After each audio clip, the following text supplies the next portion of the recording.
¿Qué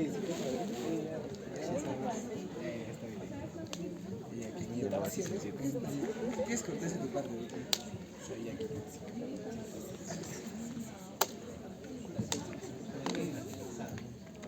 No. Sí. Lo hace. Ala, no jodas, ¿en serio? Y también hay una chica que ha sacado 18. Se ha hecho sus 2 puntos de los pasitos, tiene 20. Una chica que ha sacado 18. Pero lo que a mí me llama la atención es que hay algunos que nos hayan sacado 4, 6, 8. No se trata también, chicos, de solamente aprobar el curso con conocimiento práctico. Conocemos las bases teóricas. Buenas tardes con todos. Vamos a desarrollar ahora la primera clase de la tercera fase. Vamos a hablar de lo que son trastornos neurocognitivos o lo que se conoce normalmente como demencias, ¿no? Un término mal utilizado y no quiero, por lo menos yo, que utilicen esto, ¿no? Y seguro ustedes lo han visto en varios servicios, en las rotaciones que han hecho en las diferentes especialidades. Ese paciente tiene demencia senil, cuando ese término no existe, ¿correcto? No existe. Demencia senil.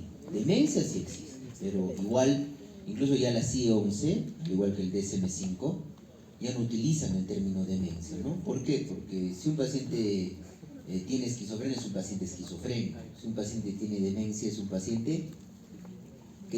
¿Cómo lo categoriza?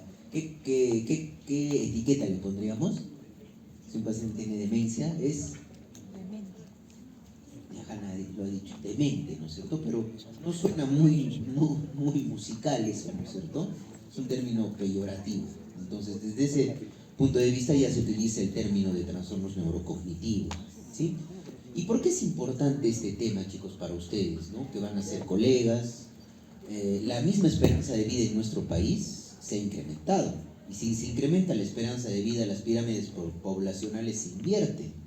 Ahora los matrimonios tienen 1 a 2 hijos. No es como antes, que nuestros padres probablemente eran 5, 6, 7 hermanos. Ahora no es así. Entonces hay más población geriátrica. Y si hay más población geriátrica, ustedes tienen que estar capacitados en atender patologías crónicas.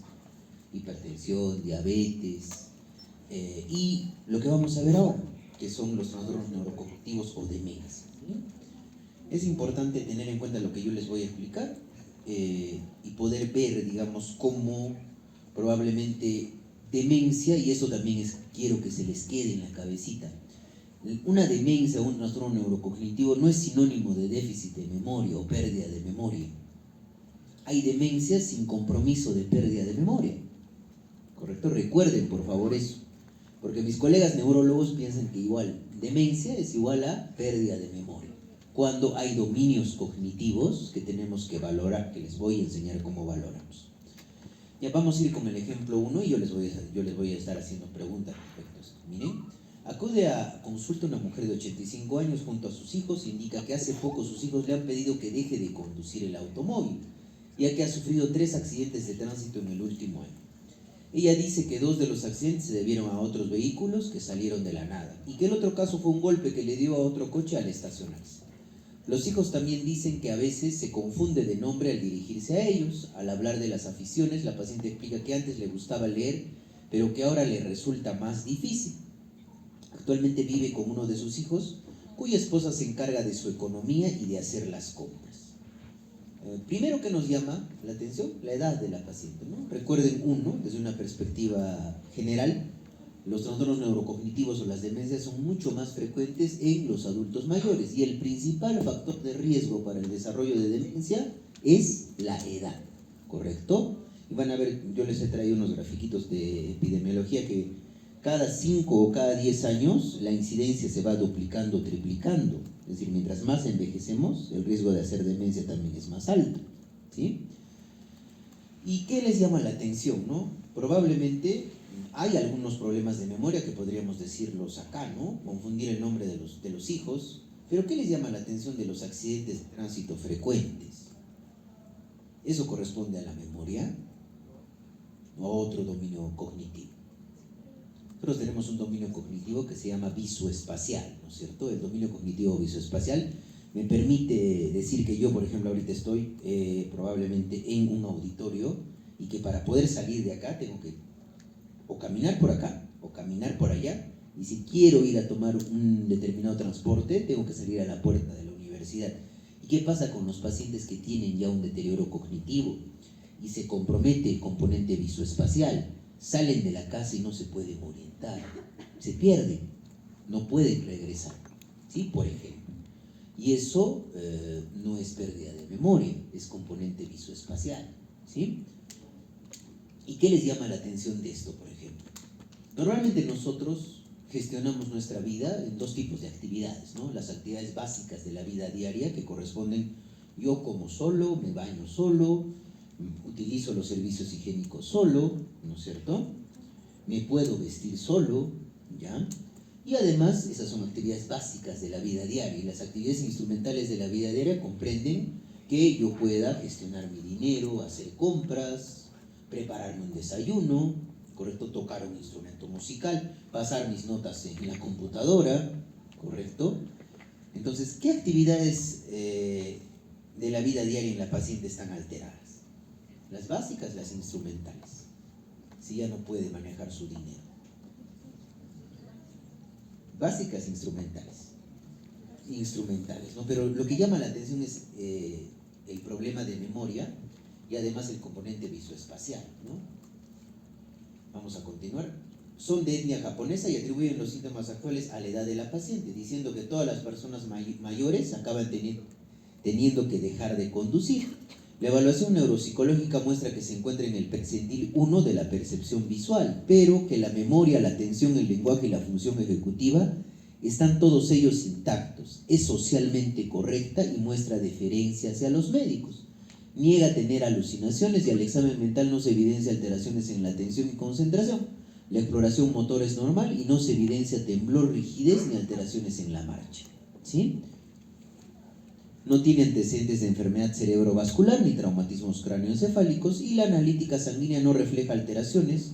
Los niveles de TSH son normales, el dosaje de vitaminas B12 y ácido fólico se encuentra dentro de los parámetros esperados. La resonancia magnética cerebral muestra atrofia bilateral del lóbulo occipital y la parte posterior del parietal.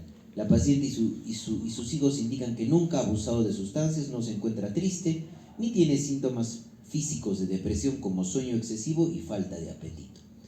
¿Qué nos llama la atención?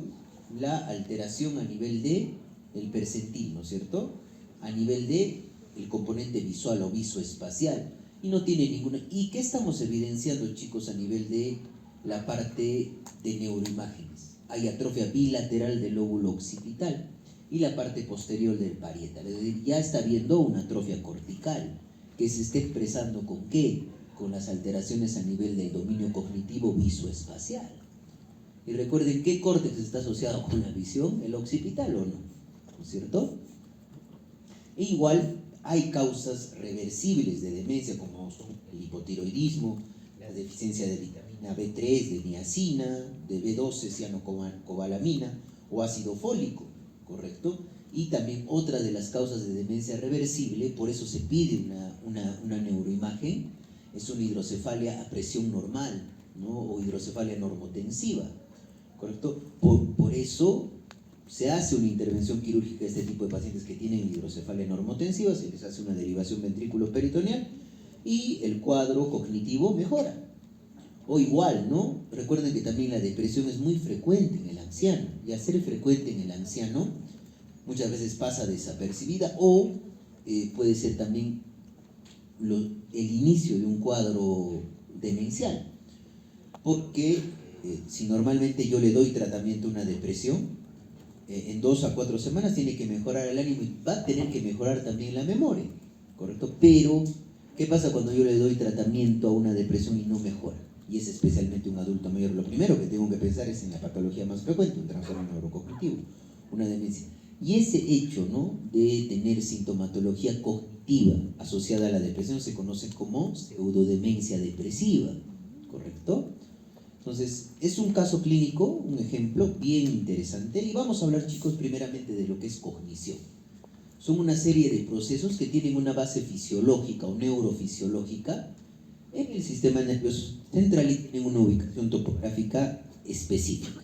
Tienen redes neuronales y neurotransmisores también específicos. Y estos procesos van a permitir, ¿qué nos permite la cognición, ¿no? Esta serie de procesos? Interactuar con el medio ambiente, relacionarnos con otros individuos y con nuestro entorno. Y estos son justamente los dominios cognitivos, y esto es muy importante que recuerden, chicos. La memoria, el lenguaje motor perceptual o visoespacial, atención, función ejecutiva y cognición social. Estos son los dominios cognitivos. ¿Y por qué es importante recordar los dominios cognitivos? Porque nos permite poder determinar que un paciente tiene una demencia, un trastorno neurocognitivo. Existen alteraciones